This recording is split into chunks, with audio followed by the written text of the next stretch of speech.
తన చెల్లిని భయపెడుతూ తన అక్కకు తను ఆశించి ఆ అక్కను భయపెడుతూ చెల్లిని కూడా మానసికంగా వేధింపులు గురి చేసిన ఘటన అయితే ఉంది. అసలు వింటుంటేనే విస్తుపోయే ఘటన నెలకొంది. ఇప్పుడు తన యొక్క అక్క అంటే మృతురాలు యొక్క అక్కతో చూద్దాం, ఒకసారి మనం చూద్దాం. అమ్మ అసలు ఏం జరిగింది తల్లి, అసలు ఏంది అసలు ఈ మృతికి గల కారణం ఏందమ్మా? ఈ చెల్లి మృతి చెందింది, నిజం చంపింది అంటున్నారు, ఏంది ఇదంతా? అది మాత్రం నిజం.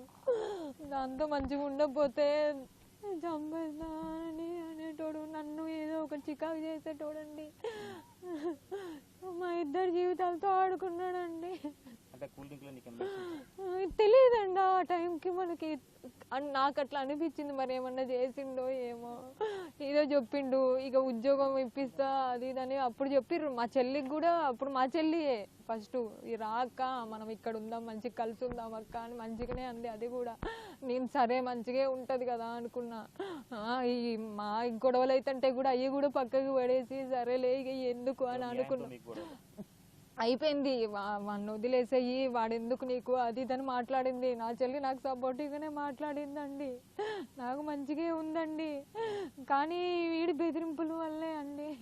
ఇప్పుడు మరి ఈమె చనిపోవడం గల కారణం దెబ్బలు కొట్టడం అని చెప్పి అనుకుంటున్నారు. ఆ రోజు మీకు విషయం తెలిసిందా? తెలియదండి. మీరు ఉంటారు?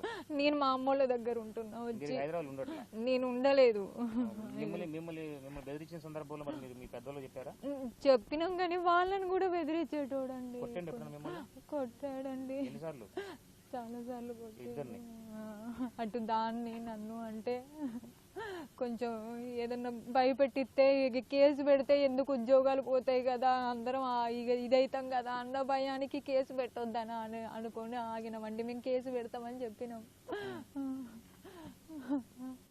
మొత్తానికైతే మరలా ఈ సాహితీ వాళ్ళ బ్రదర్ కూడా ఉన్నారు, మనం మాట్లాడుద్దాం. ఎందుకంటే తను కూడా దానికి ఈ యొక్క ఘటనకు సంబంధించి పలుమార్లు పెద్దలతో కావచ్చు, వాళ్ళ కుటుంబీకులతో కూడా పంచాయతీ పెట్టుకున్న సందర్భాలు ఉన్నాయి. ఏం జరిగింది మీ అక్కకు సంబంధించి? అసలు చిన్న పిల్లలు ఉన్నారు, వాళ్ళ పరిస్థితి ఏంది? చెల్లండి, చిన్న పిల్లలు ఇద్దరు, ఒక పాప ఒక బాబు. ఇద్దరు పిల్లలు మామ అంటే ఎవరో కూడా గుర్తుపట్టకుండా చేశాడు. ఎంతో అన్యూన్యంగా ఇదే ఇంట్లో ఇక్కడే ప్రతి పండగకి అందరం కలిసి ఆడుకుంటూ సంతోషంగా గడిపేటోళ్ళం. ఇవాళ ఇంటికి ఇట్లా వస్తుందని అస్సలు అనుకోలేదు. పిల్లలు చెప్తున్నారండి, తల్లి ఎట్లా కొడతాడో ఎట్లా చేస్తాడో అని పిల్లలు చెప్తున్నారు. నేను చెప్పనక్కర్లేదు, వాన్మూలం మొత్తం మీరు పిల్లల దగ్గరే తీసుకోవచ్చు. వీళ్ళని బెదిరించి అత్తమామలు ఇద్దరు రైతులు అని చెప్పి వాళ్ళకి ఏం తెలియదు అని చెప్పి వాళ్ళని బెదిరించి, ఇద్దరు కూతుర్లు ఏం చేసినా కూడా చెల్లిద్ది అని చెప్పి ఇద్దరు కూతుర్లని వాళ్ళిద్దరిని ట్రాప్ చేసి వాళ్ళిద్దరిని బెదిరించి ఎలా పడితే అలా. అసలుకి నాకు ఈ విషయం తెలిసిన తర్వాత కూడా నేను అసలు నమ్మలేక, మా చెల్లెలకి చెప్పుకోలేక, అతనితో మాట్లాడలేక మేమంతా సతమతం అయిపోయాం కుటుంబం మొత్తం. ఇలా జరిగిద్దని ముందే ఎక్స్పెక్ట్ చేశాను. నేను 3 సంవత్సరాల క్రితమే అనుకున్నా వాడితో వద్దమ్మా, వచ్చే అమ్మా, నువ్వు వచ్చేస్తే అన్నీ మారుతాయమ్మా, ఆయన మారుతాడు, ఎందుకంటే పెళ్ళం లేదు, పిల్లలు లేరు, నేను ఒక్కరినే ఇట్లా అయిపోతున్నా అని మారుతాడేమో అని అది కూడా ట్రై చేస్తే మొగుడి మీద ఉన్న ప్రేమ, పిల్లల మీద ఉన్న ప్రేమ, అలాగే పిల్లలు ఏమైపోతారు, నా భర్త లేకపోతే నేనేమైపోతా అన్న భయము, ఇవన్నిటిని తోడు చేసుకొని గొడవలకు సంబంధించి అనేక మార్లు గొడవ పెట్టుకోవడం, తర్వాత వాళ్ళ అక్కని ఆశించడం, వాళ్ళ అక్క మూలంగానే ఈ యొక్క ఘటన జరిగిందా? అంటే ఆ చెడు ఆలోచన వల్ల ఇదంతా జరిగింది అనుకోవచ్చా? అఫ్ కోర్స్ అండి, అదే ఉంది, అదే ఇక్కడ జరిగింది. ఫస్ట్ నుంచి కూడా చేసేదే అది. ఆయనకున్న ఆలోచన ఏంటంటే 2 ఇల్లులు కావాలి. ఒక ఇల్లు సంసారం కోసం, ఇంకొక ఇల్లు వ్యసనాల కోసం. పెద్ద చెల్లి ఇంటికి వెళ్ళి కూర్చొని ఫ్రెండ్స్ని పిలిచి వంటలు వండించుకొని, నాన్ వెజ్లు వండించుకొని ఫ్రెండ్స్ని పిలిచి తాగడం, తందనాలు ఆడడం, వద్దు రావద్దు అని ఇది అన్నా కూడా దీన్ని కొట్టడం. ఎవరు కూడా ఆ ఇంటికి అంటే బంధువులుగా ఆ ఇంటికి హైదరాబాద్ పోయిన దాఖలాలు లేవా? అసలు ఎందుకు అంత దూరం ఉండాల్సి వస్తుంది?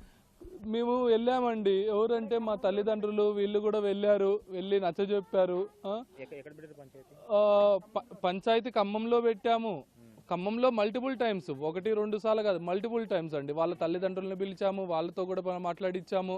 వాళ్ళ తల్లిగారు అయితే ఇప్పుడు కూడా చెప్తుంది, అయ్యో తప్పు జరిగిపోయింది, అయ్యో తప్పు జరిగిపోయింది, నా కొడుకు ఏం చేసిండో నాకు తెలియదు, గొడవలు అయితే అవుతున్నాయని పోలీస్ వాంగ్మూలం కూడా ఇచ్చారండి కంప్లీట్గా. ఈ యొక్క సాహితీకి రవికి సంబంధించిన చిన్న పిల్లలు వాళ్ళంతా కూడా అసలు ఏ పరిస్థితికి అంటే వాళ్ళకి ఏం జరిగింది, తమ తల్లి ఎక్కడ ఉంది, తండ్రి ఆడునుడు అనేది కూడా తెలుసుకుని పొజిషన్ ఉన్నారు. ఒక పిల్లకి 4 సంవత్సరాలు, మరో పిల్లలు బాబు చూసుకుంటే బాబు చిన్నవాడు, పాప చిన్నది. మొత్తానికైతే వాళ్ళకి తల్లి తండ్రి ఇప్పుడు ఆడున్నారో కూడా తెలియని పొజిషన్లో వాళ్ళు బిక్కమొహం వేసి చూస్తున్న పద్ధతి ఉంది.